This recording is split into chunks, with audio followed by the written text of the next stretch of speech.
All right, ladies and gentlemen, welcome back to the channel. Today we're talking about the 7-3 Atlanta Hawks. They just popped the Milwaukee Bucks cherry on Monday night. Got a win, nice win against the Pelicans before that. And I feel kind of bad because of my Daily Live NBA show when we did power rankings on Monday. I saw the Hawks were, I think, whatever article we were reading, they had them at 5. I was like, damn, that's kind of high. Well, I'm very clearly wrong. They beat the Bucks without Trae Young. Without Trae Young. So currently they are number 2 in turnovers in a good way. They have the 12th best offense. They have the 11th best defense, and they're just picking up really solid wins, man. They're picking up really solid wins. And earlier, the season or the game before they played Giannis and the Milwaukee Bucks, they came back midway through it. They were actually leading for a little bit, and they realistically could have, and you could make an argument that they should have won that game. Giannis the other night went 9 of 20. He only had 7 rebounds, and he only had 2 assists. The Atlanta Hawks, out of the last 2 years, they've actually played the Milwaukee Bucks the most. So, yeah, the Bucks were without Chris Middleton and Pat Connaughton, but they were 9-0, and they also... The Hawks also didn't have Trae Young. So this is a really fascinating team, and you're still without Bogdanovich. Bogdanovich is going to do wonders for him because the Atlanta Hawks are currently one of the worst teams in shot creation, just shot quality. So Bogdanovich is going to give me 15.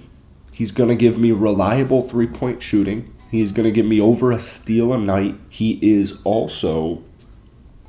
was supposed to be a candidate for Sixth Man of the Year, I would imagine, missing the first 10, 15 games. We'll see when Bogdanovich gets back. But I would imagine he's not going to win Sixth Man of the Year just because of how many games he's going to miss as opposed to other players who aren't going to miss any time. But what's crazy is, Trae Young isn't really playing that great as far as efficiency goes. Trae Young's shooting just 30.6% from the field. Still giving me 28 points, 3.5 rebounds, 9.5 assists. Still shooting. He's shooting 38. He's still shooting the ball a bunch with 23 attempts a night. But they're just not falling. Some nights they are falling, but most nights they have not been falling, especially at the start of the season. They're getting there, though. They're definitely getting there. A lot of people were worried about or concerned or eager to see the DeJounte Murray and Trae Young fit. DeJounte has been perfect for the Atlanta Hawks because not only is he one of the best defenders at the guard position, can't be stated enough. DeJounte Murray is one of the best defensive guards in the NBA. One of the best, maybe the best. I'm sure there's an argument out there for it. But what we saw the other night without Trae was his ability to just be DeJounte Murray without Trae Young, which we saw last season with San Antonio. But when Trae is out on the court, here's DeJounte's stats: 22 points, 6.5 rebounds, 8.5 assists, 2.5 steals, shooting 36% from downtown. That was something people were wondering. What he did the other night on Monday was just pull up, pull up, pull up. Atlanta has a certain special way when they play Giannis and the Bucks because they have John Collins, you have Onyeka, you have Clint. They have a nice bundle of players. DeAndre Hunter. They have a nice bundle of players that can either guard them or just provide help, right? Hold their own and help provide help. So it's really cool to see because typically when teams are missing their best player, they don't beat the best team in the NBA. But DeJounte Murray, when Trae Young's out on the court, he has been a much better three-point shooter, much better catch and shoot three-point shooter than a lot of people were anticipating. He is just a stud on defense, and it's perfect for Atlanta because now you can put DeJounte Murray on the opposing team's best guard instead of Trae Young. So you can help cover up Trae a little bit just because he's lacking size. It's not like Trae's a doggy, desperate defender, but he just lacks the size, right? It's just as simple as that.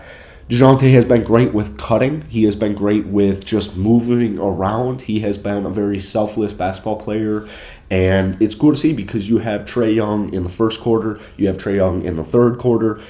DeJounte time at the start of the fourth. And then you have Trae come in to close the game with all of them. And they just keep their foot on the gas. So you're 7-3.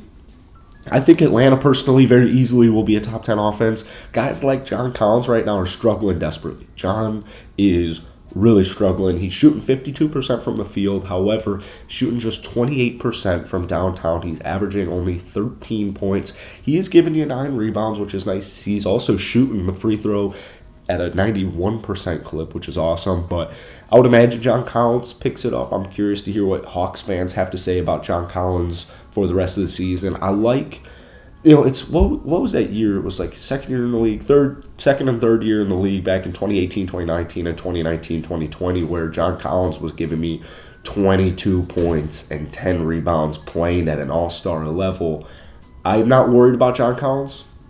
I think he is ready. He's 25 years old. I think he's ready to help be a valuable member on a championship caliber team. And Atlanta, when everything's going to be clicking, they're going to be looking really good. Like I said, that offense, the defense, in the best world for the Atlanta Hawks defense, you probably stick around somewhere where you are right now, somewhere between 10, somewhere between 11. If you can crack into that top 10, that's awesome. That's awesome, and that takes you to the next level. But offensively speaking, they're currently, 11th, 12th. They're going to get to top 10. They're just simply going to get there, especially with Bogdanovich returning. We saw, John Collins is struggling a little bit. A.J. Griffin just dropped career high, 26 points against Milwaukee. He is shooting in the 3-ball at a 43% clip. So, he's missed a couple of games. He's played 6, averaged just 12 minutes a night. I would 100% imagine that game against Milwaukee is going to give him an increase in minutes. So I'm excited to see that because I'm a big Duke bandwagon basketball fan. Outside of that, you have Clint and Onyeka just kind of holding things down. They're getting their blocks. They're protecting the rim. They're grabbing rebounds at a very high level.